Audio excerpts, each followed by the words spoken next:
4월 22일 화요일 아침입니다. 이 하루도 말씀과 기도로 시작하시는 여러분 위에 부활하신 주님의 평강과 생명이 충만하시기를 축복합니다. 오늘 함께 묵상할 말씀은요, 민수기 14장 11절에서 25절입니다. 여호와께서 모세에게 이르시되 이 백성이 어느 때까지 나를 멸시하겠느냐? 내가 그들 중에 많은 이적을 행하였으나 어느 때까지 나를 믿지 않겠느냐? 내가 전염병으로 그들을 쳐서 멸하고 내게 그들보다 크고 강한 나라를 이루게 하리라. 모세가 여호와께 여짜오되 애굽인 중에서 주의 능력으로 이 백성을 인도하여 내셨거늘 그리하시면 그들이 듣고 이 땅 거주민에게 전하리이다. 주 여호와께서 이 백성 중에 계심을 그들도 들었으니 곧 주 여호와께서 대면하여 보이시며 주의 구름이 그들 위에 섰으며 주께서 낮에는 구름 기둥 가운데에서 밤에는 불 기둥 가운데에서 그들 앞에 행하시는 것이니이다. 이제 주께서 이 백성을 하나같이 죽이시면 주의 명성을 들은 여러 나라가 말하여 이르기를 여호와가 이 백성에게 주기로 맹세한 땅에 인도할 능력이 없었으므로 광야에서 죽였다 하리이다. 이제 구하옵나니 이미 말씀하신 대로 주의 큰 권능을 나타내옵소서. 이르시기를 여호와는 노하기를 더디하시고 인자가 많아 죄악과 허물을 사하시나 형벌받을 자는 결단코 사하지 아니하시고 아버지의 죄악을 자식에게 갚아 3, 4대까지 이르게 하리라 하셨나이다. 구하옵나니 주의 인자의 광대하심을 따라 이 백성의 죄악을 사하시되 애굽에서부터 지금까지 이 백성을 사하신 것 같이 사하시옵소서. 여호와께서 이르시되 내가 내 말대로 사하노라. 그러나 진실로 내가 살아있는 것과 여호와의 영광이 온 세계에 충만할 것을 두고 맹세하노니 내 영광과 애굽과 광야에서 행한 내 이적을 보고서도 이같이 10번이나 나를 시험하고 내 목소리를 청종하지 아니한 그 사람들은 내가 그들의 조상들에게 맹세한 땅을 결단코 보지 못할 것이요 또 나를 멸시하는 사람은 한 사람도 그것을 보지 못하리라. 그러나 내 종 갈렙은 그 마음이 그들과 달라서 나를 온전히 따랐은즉 그가 갔던 땅으로 내가 그를 인도하여 드리리니 그의 자손이 그 땅을 차지하리라. 아말렉인과 가나안인이 골짜기에 거주하나니 너희는 내일 돌이켜 홍해 길을 따라 광야로 들어갈지니라. 아멘. 우리는 어제 민수기 14장 1절부터 10절까지의 말씀을 통해 가나안 땅을 정탐한 후 두려움에 휩싸여 하나님을 원망하며 다시 애굽으로 돌아가자 외쳤던 이스라엘 백성들의 모습을 함께 묵상했습니다. 그리고 오늘 본문 민수기 14장 11절부터 25절에서는 그 백성의 불신앙에 대해 하나님께서 어떻게 반응하시는지, 그리고 그런 절망의 상황 속에서도 하나님은 어떻게 회복의 길을 여시는지를 보게 됩니다. 하나님은 백성들의 반응을 보고 모세에게 이렇게 말씀하십니다.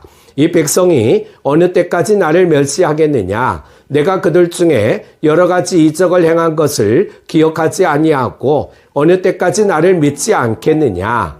이 절규는 단지 이스라엘 백성만을 향한 단식이 아닙니다.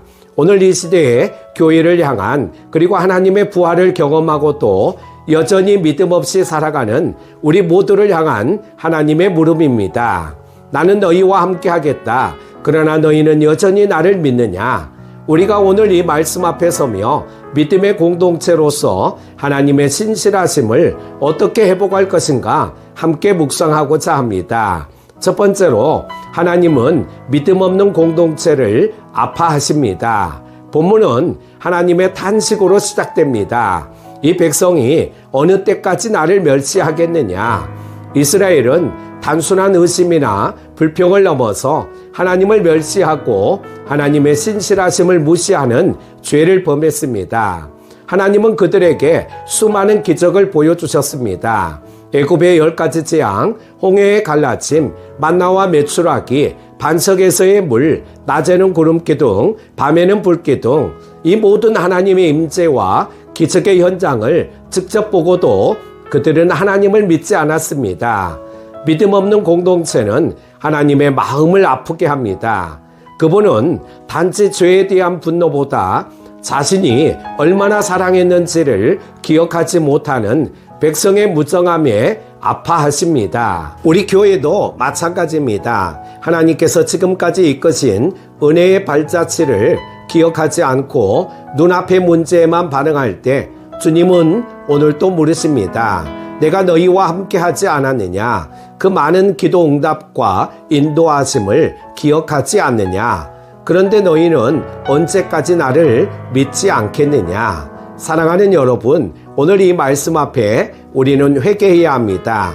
내가 믿지 못한 것, 공동체 안에서 불신을 흘린 것, 하나님보다 사람을 더 두려워했던 모든 순간들을 주님 앞에 내려놓아야 합니다. 두 번째로 중보자의 기도에 대해 말씀하고 있는데요. 하나님은 모세에게 말씀하십니다. 내가 전염병으로 그들을 쳐서 멸하고 너를 그들보다 크고 강한 나라가 되게 하리라. 이 말씀은 단순한 징벌의 선언이 아닙니다. 하나님은 모세의 중보를 기다리시며 리더가 공동체를 위해 어떤 태도를 취할지를 시험하시는 장면입니다. 모세는 그 제안을 거절합니다. 그리고 엎드려 하나님께 간구합니다. 주의 큰 인자하심을 따라 이 백성의 죄를 사하시되 모세는 백성들의 죄를 덮지 않습니다. 오히려 그들의 연약함을 하나님 앞에 드러냅니다. 그러나 그는 하나님이 어떤 분이신지를 붙잡고 기도합니다.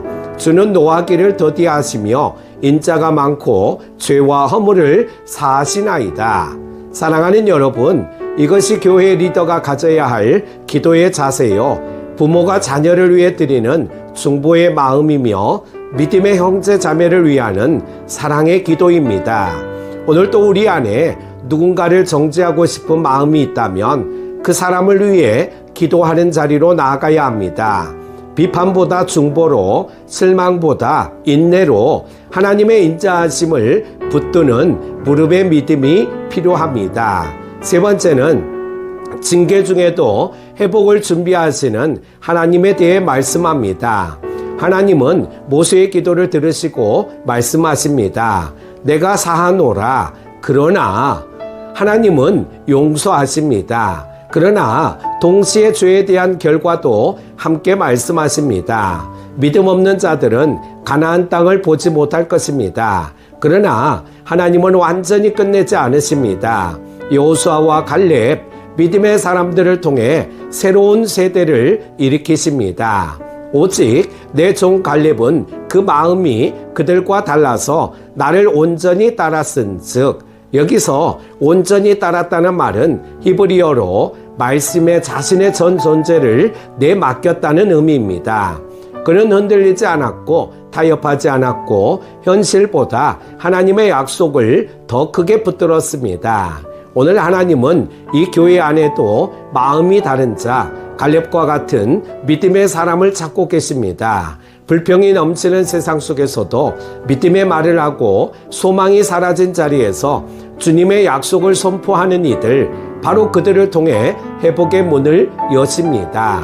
사랑하는 큐티 가족 여러분, 오늘 말씀은 단지 과거 이스라엘의 이야기만이 아닙니다. 오늘 우리 교회의 이야기입니다. 그리고 우리 각 사람의 이야기입니다. 하나님은 지금도 교회를 바라보시며 물으십니다. 너희는 언제까지 나를 믿지 않겠느냐? 내가 이 교회를 위해 수많은 은혜와 기적을 베풀었는데 왜 그 기억을 잊었느냐?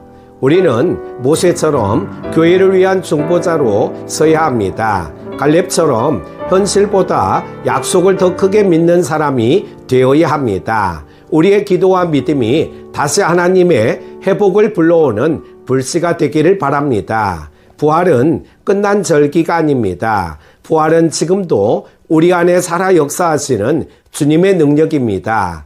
그 능력을 믿고 우리 교회가 다시 하나님 앞에 설 수 있도록 오늘 하루 믿음으로 다시 시작합시다. 기도합니다. 사랑의 하나님 아버지, 오늘 또 말씀 앞에 서게 하시고 불신과 원망 속에 있던 이스라엘 백성을 바라보며 우리의 믿음을 다시 돌아보게 하시니 감사합니다. 주님, 우리는 때로 상황에 눌리고 문제 앞에 낙심하여 주님의 약속을 잊고 현실에 무너졌던 적이 많았습니다. 그러나 오늘 말씀을 통해 다시 깨닫습니다.